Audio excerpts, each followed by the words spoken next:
বলবো খুব দুর্ভাগ্যজনক। বাংলাদেশের জন্য খুবই দুর্ভাগ্যজনক। আমি জানি না যে আবার একটা ৭১ এর মতো পরিস্থিতি তৈরি করছেন কিনা। কিন্তু যে ঘটনা যাচ্ছে কিন্তু এটা ভারতেরও সহ্যের সীমা কিন্তু অতিক্রম করছে। এটাও আমি বলছি। ভারত সরকারের অন্তর্নিহিত কথা থেকে আমি বুঝছি। আর বড়জোর ৪৮ ঘন্টা অপেক্ষা করবে ভারত। তিনি পাকিস্তানের প্রতিনিধি হয়ে কাজ করছেন। যদি বলেন যে বাংলাদেশকে যুদ্ধক্ষেত্র বানানো, তাহলে সেটা ইউনূস সাহেবই করছেন। ইউনূস হচ্ছেন আজকের ভুট্টো, আজকের ইয়াহিয়া। পাকিস্তানকে দরকারই নেই। পাকিস্তানের প্রতিনিধি হচ্ছেন আজকের মোহাম্মদ ইউনূস। তিনি সেই কাজ করছেন। আমি তো সরাসরি বলছি। এই যে ৫ই আগস্টের পর থেকে একেবারেই প্রকাশ্যে আলোচনা যেটি যে পাকিস্তান প্লে করছে বাংলাদেশে। পাকিস্তানি গোয়েন্দা সংস্থা বাংলাদেশে ছড়িয়ে ছিটিয়ে আছে সর্বত্র। এটা সর্বত্র আলোচনা হচ্ছে। ভারতীয় প্রশাসনেও আলোচনা হয়েছে। গণমাধ্যমে এসেছে। তারপর থেকে নিশ্চয়ই এই বিষয়টি পর্যবেক্ষণও করছে ভারত। যেহেতু বাংলাদেশের ৪,৫০০ কিলোমিটার, আর যদি ভুল না করে থাকি ৪,২০০ বা ৪,৫০০ কিলোমিটার আর সীমান্ত হচ্ছে ভারতের সঙ্গে, স্থল বাউন্ডারি যেটা ল্যান্ড বাউন্ডারি, সেই সীমান্ত ভারত সঙ্গত কারণেই বাংলাদেশের এই বিশৃঙ্খল অবস্থা বা বাংলাদেশ যদি জঙ্গি রাষ্ট্রের দিকে যায়, কিংবা পাকিস্তান যে একটা বিশ্বব্যাপী একটি জঙ্গি রাষ্ট্র হিসেবে পরিচিত, সেই পরিস্থিতি যদি বাংলাদেশে তৈরি হয়, তে প্রতিবেশীরও সংকট তৈরি হতে পারে। নিশ্চয়ই অবজার্ভ করছে বাংলাদেশের এই পরিস্থিতিটা। এই পাকিস্তান যে যুদ্ধক্ষেত্র বানাতে চায়, এটা নিশ্চয়ই ভারতের অজানা না। না, ঠিক আছে, ধন্যবাদ। প্রথম কথা আমি বলবো যে যেটা বলছিলেন উনি, যে আমি বলি যে 1935 যেটা ইন্ডিয়া অ্যাক্ট, সেটা ১৯৫০ সাল পর্যন্ত ভ্যালিড ছিল। ১৯৫০ সালে যখন ভারতীয় প্রজাতন্ত্র প্রতিষ্ঠিত হয় এবং ভারতীয় সংবিধান যখন সেখানে প্রণীত হয় কনস্টিটিউশন অ্যাসেম্বলি দ্বারা, তখন থেকে 1935 অ্যাক্ট কিন্তু বিলুপ্ত হয়ে যায়। পরবর্তীকালে এটা ভারত তার যে শাসন পরিচালিত হয়, যেটা 1950-তে, যেটা ভারতের ২৬শে জানুয়ারি প্রজাতন্ত্র দিবস বলা হয়, সেইখান থেকে ভারতীয় সংবিধান অনুসারে ভারত পরিচালিত হয়। ফলে ইউনূস কি বলেছেন না বলেছেন আমি জানি না। ইউনূসকে আমার প্রথমে খুব ধারণা ছিল খুব শিক্ষিত মানুষ। আমি আর বলতে চাই না তিনি কি। কিন্তু তিনি ইতিহাস, অর্থনীতি কতটা জানেন আমি জানি না, কিন্তু অর্থনীতিতে তিনি নোবেল পাননি। তিনি নোবেল পেয়েছিলেন গ্রামীণ ব্যাংকের জন্য, এবং সেখানে কিন্তু আরো একজন মহিলা পরিচালক ছিলেন, তিনিও পেয়েছিলেন একই সঙ্গে। হ্যাঁ, তিনি একা পাননি। তিনি একা সমস্ত কৃতিত্ব নিয়েছেন, একা নোবেল পাননি। সেই মহিলা নিশ্চিহ্ন হয়ে গেছেন, তাকে কোথাও দেখা যাচ্ছে না। যাই হোক, সেটা ভিন্ন প্রসঙ্গ। ফলে এখন যেটা আমি বলতে চাইছি, যেটা বিপুল যে প্রশ্নগুলো করছে আর কি, এটা ঘটনা যে একটা কথা বলে দিই, যেটা হচ্ছে গতকাল ভারতের পার্লামেন্টে একটি রিপোর্ট পেশ করা হয়েছে। এই রিপোর্টটা হচ্ছে শশী থারুর, তার চেয়ারম্যান, পররাষ্ট্র মন্ত্রণালয়ের স্ট্যান্ডিং কমিটি, তাতে সর্বদলীয় সকলের সম্মতি নিয়ে, তাতে এমন একজন মেম্বারও আছেন আসাদুদ্দিন ওয়েসি, যিনি কিন্তু শেখ হাসিনাকে ফেরত দেওয়ার দাবি সমর্থন করেছিলেন। তিনিও কিন্তু ওই কমিটির সদস্য। তারা সকলেই কিন্তু একমত হয়েছেন একটা বিষয়, যে ১৯৭১-এর থেকেও আজকের বাংলাদেশ ভারতের কাছে সবথেকে বড় স্ট্র্যাটেজিক চ্যালেঞ্জ। এবং এই বিষয়টা স্বীকার করা হয়েছে পার্লামেন্ট রিপোর্ট সাবমিট করে। এবং সবথেকে এর সঙ্গে তাদের মূলত আমি বলবো ৩টি বিষয় আছে এই রিপোর্টে। একটি বিষয় হলো যে শেখ হাসিনা প্রত্যাবর্তনের বিষয়। সেখানে স্পষ্টভাবে বলা আছে যে ভারত আজকের আধুনিক ইতিহাস নয়, ভারতের সভ্যতাগত যে সিভিলাইজেশন হিস্ট্রি, তাতে বলা আছে সবসময় কেউ যদি বিপদে পড়েন, তার অস্তিত্বের সংকট থাকে, প্রাণহানি থাকে, তাকে ভারত আশ্রয় দিয়ে থাকে। দ্বিতীয়ত বলা আছে যে বাংলাদেশে যে কমিটি তাকে সুপারিশ করেছেন ভারত সরকারের কাছে, যেহেতু মানে আগামী নির্বাচন আসন্ন, বা নির্বাচনে ভারত যেন চায় এবং চাপ সৃষ্টি করে যাতে সকলের অংশগ্রহণমূলক একটা নির্বাচন হয়। তৃতীয়ত, যদি আওয়ামী লীগ একটা বৃহত্তম দল তাতে অংশগ্রহণ করতে না পারে, তাহলে সেই নির্বাচনটা গ্রহণযোগ্য হবে না।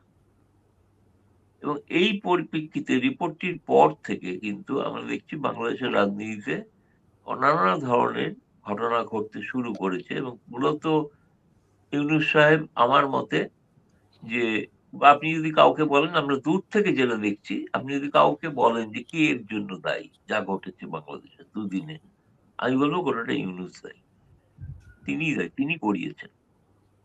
কারণ হচ্ছে তিনি চান ক্ষমতায় থেকে যেতে, তিনি চান ক্ষমতা না ছাড়তে, এবং তিনি চান এমন একটা সিচুয়েশন তৈরি করাতে, এমনকি দরকার হলে তার ঘনিষ্ঠ বন্ধু মাহফুজ আলমের অফিসও তিনি জ্বালিয়ে দিয়েছেন এই ক্ষমতায় থাকার জন্য।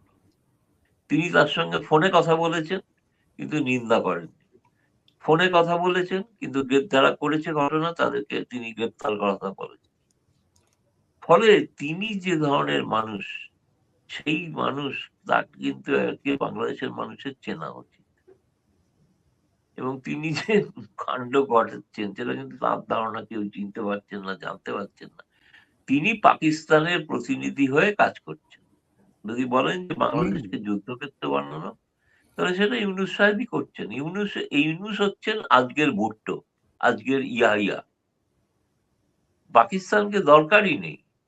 পাকিস্তানের প্রতিনিধি হচ্ছেন আজকের মোহাম্মদ ইউনূস। তিনি সেই কাজ করছেন। আমি তো সরাসরি বলছি, আমি খালি এই সমস্ত কথা আমি প্রত্যাহার করে নেবো, দরকার হলে ক্ষমা চেয়ে নেবো। তিনি যদি একবারের জন্য বলেন যারা হামলা করেছে প্রথম আলো তাদেরকে গ্রেপ্তার করবো, এই কথাটা যদি তিনি খালি বলেন, আমি আমার সমস্ত কথা প্রত্যাহার করবো। কিন্তু তিনি বলবেন না। তার কারণ হচ্ছে তাঁরই লোকেরা ঘটনাটা ঘটিয়েছে, এবং তিনি মাহফুজ আনাফের পেছনে ছুরি মেরেছেন, যে তাকে ১/১১-র সময় নাগরিক শক্তি দল গঠনে সাহায্য করেছিল। এবং আজকে তাদেরকে এটা শিক্ষা নেওয়া উচিত, তাদের বোঝা উচিত তারা কাকে এতদিন ব্যাক করছিল, কার হয়ে কাজ করছিল। শেখ হাসিনার সময় তো প্রথম আলো ডেইলি স্টারকে আগুন জ্বালায়নি কেউ আওয়ামী লীগ। আজকে যখন আওয়ামী লীগ নেই, ক্ষমতায় নেই, কোথাও নেই, তারা সকলে অধিকাংশই জেলে, তাহলে ডেইলি স্টার প্রথম আলোকে কেন আগুনের শিকার হতে হয়? আগুন যারা জ্বালিয়ে দিচ্ছে তারা কারা? তারা তো সমালোচনা করতেন, নিয়মিত সমালোচনা করতেন। সে সঠিক হয়তো করতেন, কিছু বেঠিক করতেন, সেটা অন্য বিষয়। যাই হোক করতেন, তো তারা সাংবাদিকতা করতেন। সাংবাদিকের কাজ হচ্ছে প্রতিষ্ঠান বিরোধী সমালোচনা করা। সেটা তারা করতো। আজকে প্রতিষ্ঠান বিরোধী সমালোচনা করছেন আনিস আলমগীর, যিনি শেখ হাসিনার সমালোচক ছিলেন।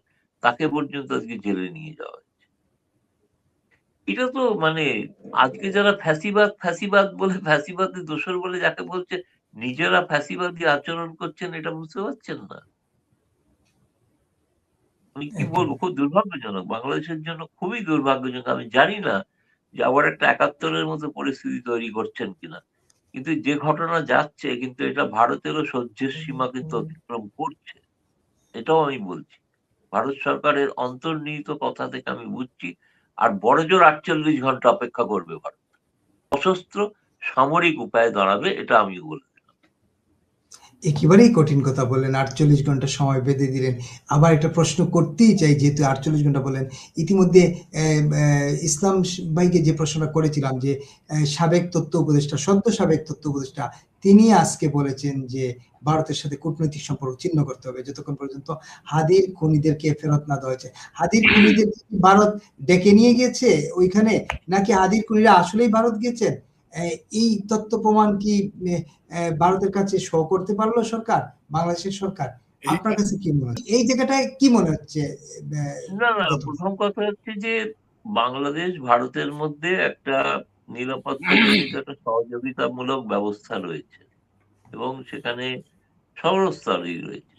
তারা কিন্তু এখনো পর্যন্ত ভারত সরকারকে জানাননি যে ওই হাদির যে হত্যাকারী বা আততায়ী তারা ভারতে চলে এসছেন। এমন কোনো তথ্য সরকারিভাবে তারা কিন্তু জানাননি। বাংলাদেশের গণমাধ্যমে বলা হচ্ছে বা কেউ কেউ বলছে।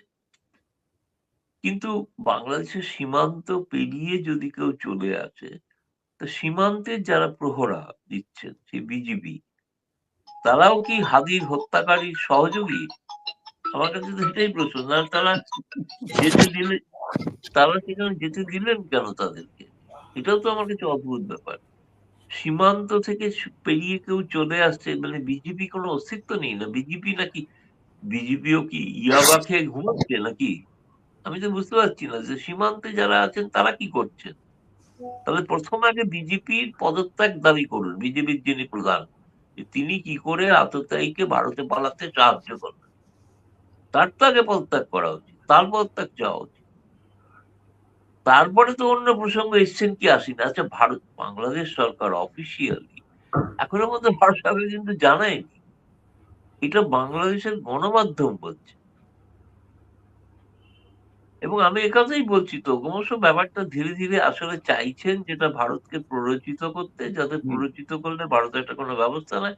ইউনূস সাহেবের পক্ষে খুব সুবিধা হয়, তিনি মহানন্দে আরো কিছুদিন ইলেকশন পিছিয়ে থাকবেন। কারণ ফেব্রুয়ারিতে ইলেকশন পিছিয়ে দিলে কিন্তু ইলেকশন আগামী ১ বছরের আগে হওয়ার কোনো সম্ভাবনা নেই। কারণ আপনি দেখেন, এরপরে রমজান, রমজানের পরে ঈদ, ঈদের পরে পরীক্ষা, পরীক্ষার পরে আবার বকরি ঈদ, কবে হবে নির্বাচন? ফলে তিনি তো এই ১২ই ফেব্রুয়ারি ডেটটাকে তো সুচিন্তিত ভাবে রেখেছেন, যাতে ডেটটাকে পাল্টানো যায়, ডেটটা পেরিয়ে যাওয়া যায়। ফলে খুবই একেবারে একটা মানে কঠিন অবস্থার মধ্যে বাংলাদেশ পড়েছে, এ বিষয়ে কোনো সন্দেহ নেই। এবং আমার ধারণা বাংলাদেশের মানুষ সব থেকে বেশি ক্ষতিগ্রস্ত, বাংলাদেশের ব্যবসায়ীরা ক্ষতিগ্রস্ত, শিল্পপতিরা ক্ষতিগ্রস্ত এই অবস্থায়। এবং যেটা মানুষ আশা করেছিল ইউনূস সাহেবকে, ইউনূস সাহেব ক্রমশ ধীরে ধীরে একটা দানবীয় আকার ধারণ করছে, পরিষ্কার। নিজের বন্ধুর পিঠে চুরি মারছেন।